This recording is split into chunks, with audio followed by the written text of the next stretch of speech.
Good morning, Diet Rebel Scum and Diet Rebel Scum Curious. Diet Rebel Scum being those of us who have taken the government recommended food pyramid and said to hell with that. We don't want to eat high carb, low fat. We want to eat high fat, low carb because we think we've been steered wrong. On purpose or by accident, you decide. I have my feelings. It's getting more and more, looking more and more like it's not by accident, you know. It's like my, not so, I like to think I'm not as naive as I used to be. But anyway, this is a random check-in. It is before work. I'm in the office at the moment, and it's an hour, a little more than an hour before work time officially starts.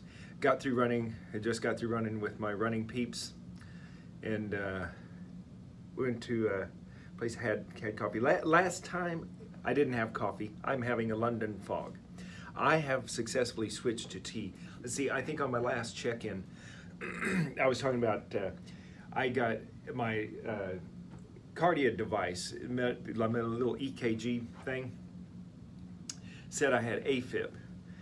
And anyway, I had gotten that once before a long time ago, but never again. You know, so that got me kind of concerned. It's like I really need to get off the coffee because I was quite dependent.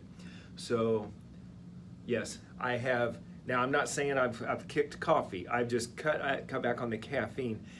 And when it comes to regular coffee, I'm down to 1 cup of like real drip coffee a day. Like I had one yesterday. In fact, I didn't even drink all of it. I ended up pouring it out. And it's a small cup, like this one right here. This. So the brand Yeti, they've come out with these ceramic lined cups now. So I thought that's really cool because, you know, the stainless steel, some people say you can taste it. Or some people can taste it. There's like a reaction with the, I don't know if it's the nickel that's in stainless steel or what, but some people can, there's a reaction with coffee and the acidity, or I don't know. Anyway, I don't know if I've ever really noticed it or not, but I just thought ceramic lined, yeah, that's pretty cool. Been waiting for something like this to come out because the steel insulation keeps your stuff, the vacuum insulation keeps your stuff hot. Okay, I'm just rambling now, so back on track. AFib.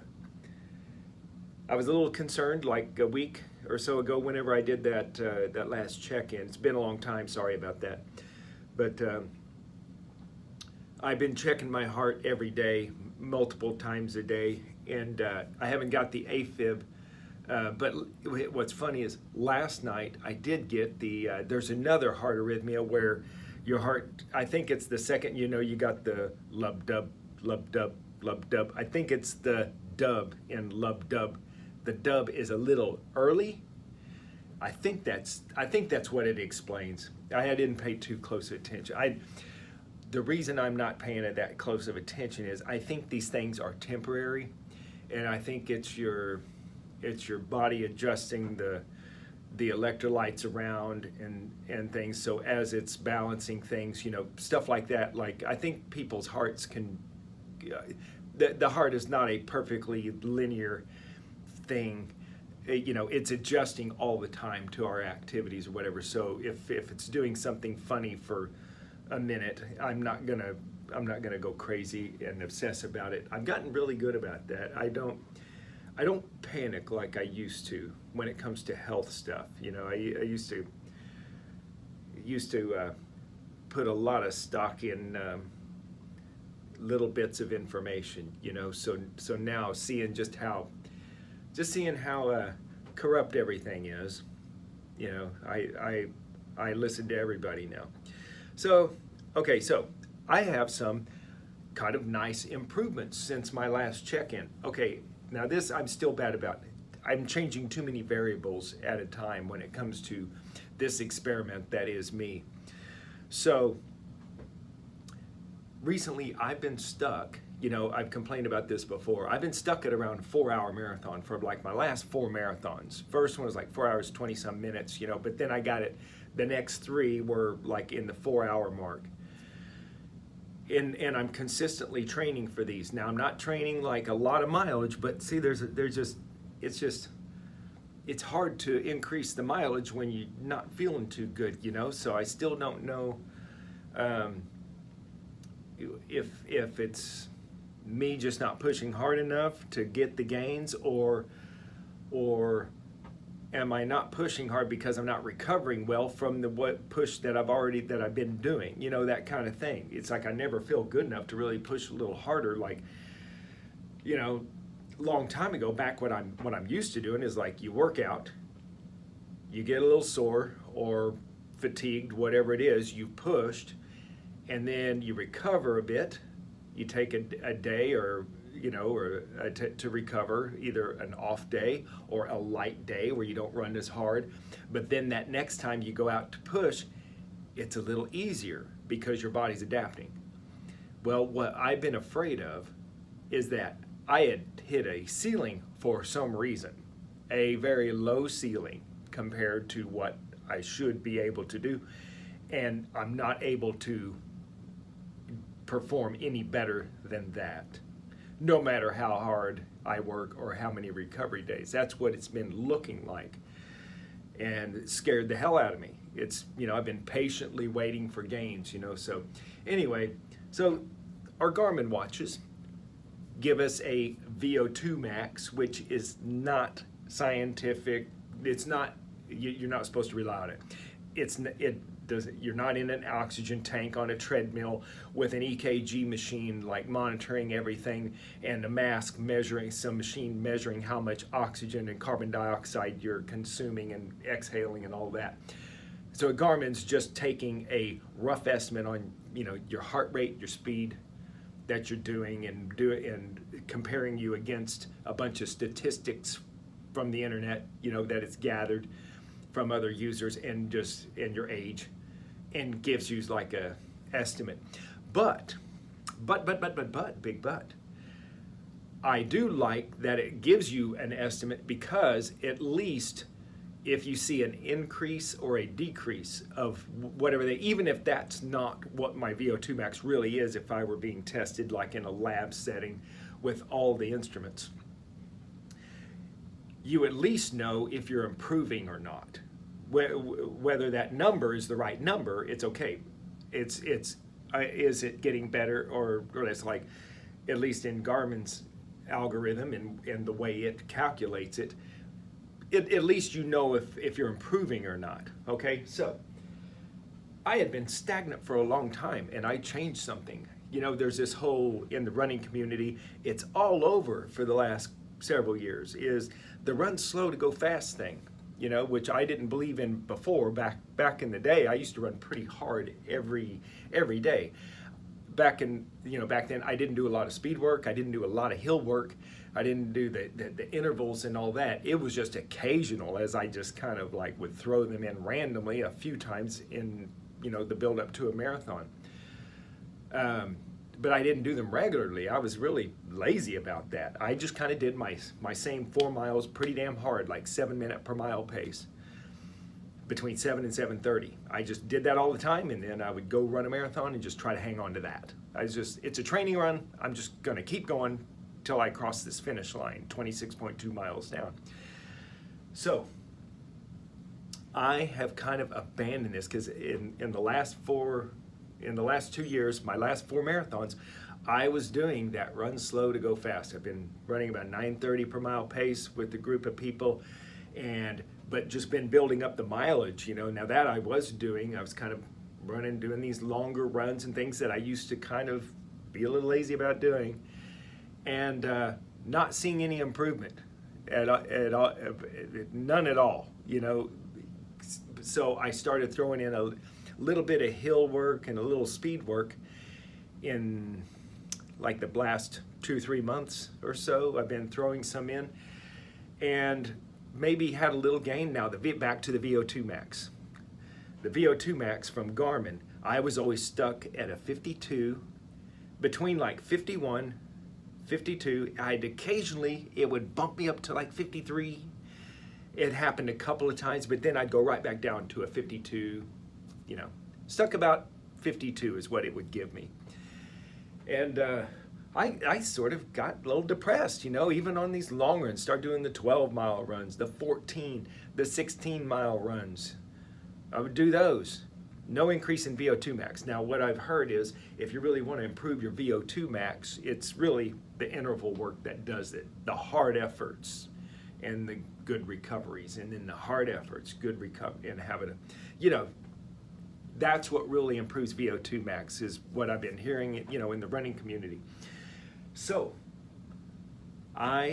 last week, I decided I really want to get to where I could go out and cruise at 7:30, between 7:30 and 8 minutes per mile. I want to go and do every run that fast and have my speed work and hill work faster than that by like a minute. I want to get back to a 3 hour and 30-ish minute marathon. That's what I would like to do. Ideally, I'd like to break 3 like I've always wanted to do my whole freaking running life. But at the tender age of 54, which I am now, I would settle for a 3:30 marathon now. I'd like to qualify for Boston. That's what I'd like to do for my age group. That's just for my age group. I've done that. I qualified for Boston twice.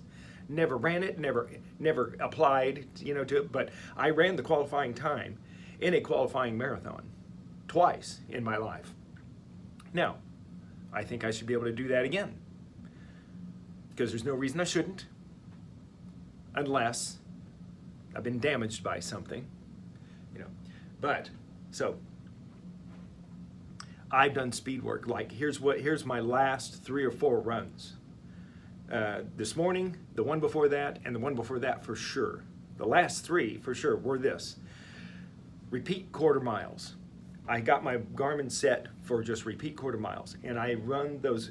I have a half-mile warm-up, and that's just whatever. Jog a little bit, walk, jog, walk, jog, walk, and then I hit the first one, and I do 10 repeat quarter miles with 1.5 minutes walking in between, so I get a full recovery. So when it's ready to run that next quarter mile, I run the quarter mile, and it's wherever on our running path. It could be a hill, it could be a downhill, uphill, downhill, steep, shallow, flat, whatever. It's wherever I'm at, that is the repeat I'm running.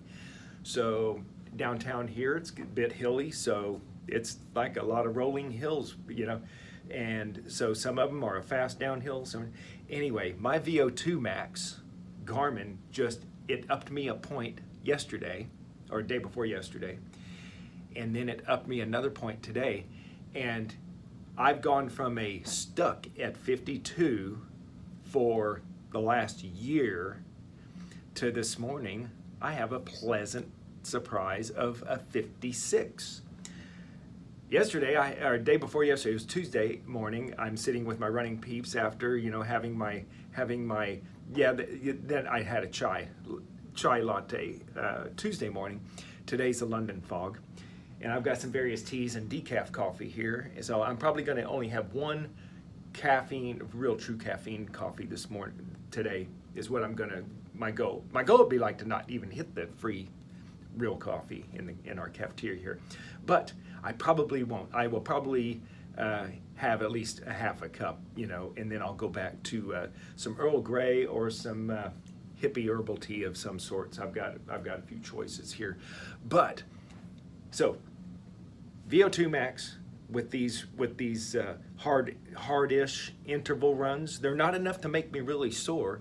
And hey, that's another thing. Since I've cut back on the caffeine, Dr. Anthony Chafee, with his, he doesn't drink coffee because it would cause him a lot of muscle soreness after the day after his workouts. So I'm kind of wondering, I'm not all that sore after these things. Now, I have drastically cut back my caffeine consumption. I think Anthony Chafee's onto something.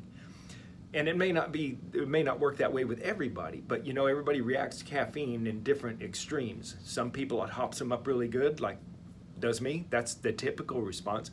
Some people, coffee doesn't hop them up as much. And some people, coffee doesn't hop them up at all. In fact, some people, it crashes them. I think it's all the same. What's happening in the body is just to what level these chemical reactions are happening is to how it manifests, in different people. But I'm the typical coffee drinker, you know, the caffeine responder. You know, I get hyped up and then I have the crash later, you know, and, you know, rinse, repeat for the next day. So anyway, this is good. This is good. So there's two variables at work. I've cut back on the caffeine, which may be helping with my endurance. You know, maybe my heart's not on this stimulant all day, and maybe that's helping me perform a little better. And I've changed my workout to these repeat quarter miles at the same time, so I'm running smoother.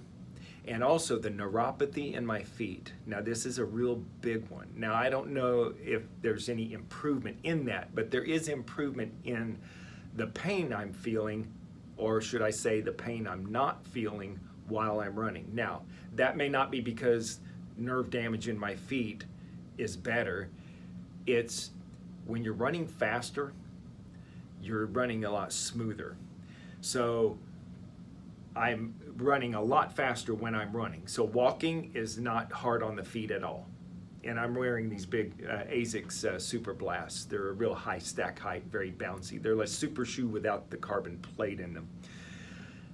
So when I run at a slower pace, like 8:30 per mile and slower, anything between 8:30 and 9:30, whatever, my forefoot area gets to be like it's on fire just in like 4 miles. 4 miles and up. It's like really terrible. You know, it's as bad as my cardio feels on a long run. You know, it's like my cardio, I can almost ignore how fatigued I am because my damn feet are on fire. You know, that's actually what gets most of my attention on the longer runs. But now that I'm running faster, I notice I'm not even thinking about my feet. As we're ending up the end of the 4 miles here, and I'm in my 10th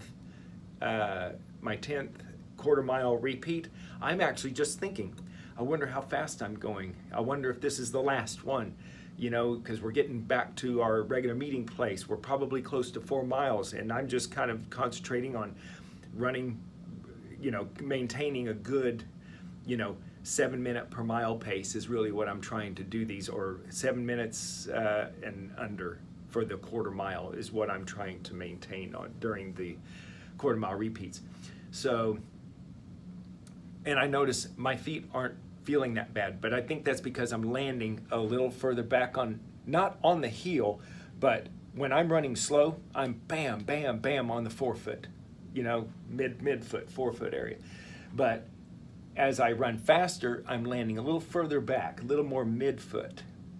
And then someday, if I'm ever back to 7 flat per mile pace, you know, constantly, I'll probably be just barely outside heel and rolling in, because that's how I used to run back in my 20s. You know, I was a heel striker, not like 747 bam, you know, coming in and leaving a skid mark on the street. No, I just landed a little bit on the outside of the heel and rolled in, and that's how my shoes would wear.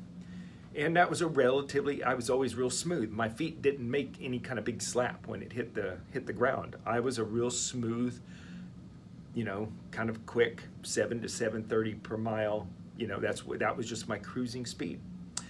That's what I'm trying to get back to. So I've been talking way too long. This is 18 minutes. This is a long check-in for just for my phone leaning up against my little lamp here on my desk. Okay, that's been it. Until next time, let's keep it another low. Oh yeah, as far as carbs, another little look. Actually, I need to end this. 19 minutes. I need. There's a little bit of dietary thing I'm doing. I'm still very low carb, but I am putting a little bit of sugar. Yes, I did say that. Straight up hippie organic sugar. Just 1 teaspoon in my coffee when I drink my decaf. So I'm drinking decaf coffee. Instant decaf. Let's see. It's this.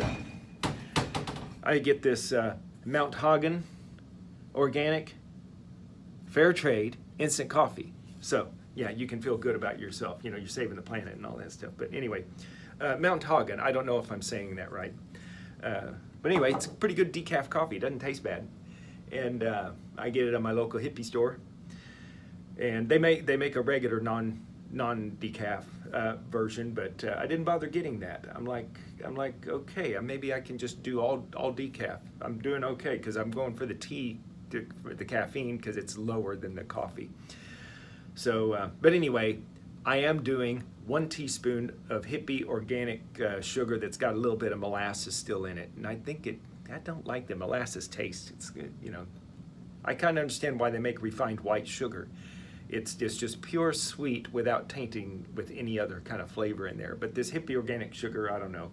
I've always preferred to get the hippie organic stuff. So it's got a little bit of molasses in it, and you can kind of taste it in the coffee. So that's all right. I'm willing to, but it makes it like, it's pleasantly kind of sweet, but it's only like, what, a teaspoon of sugar is, dry sugar is only like 4 point something grams of carbs.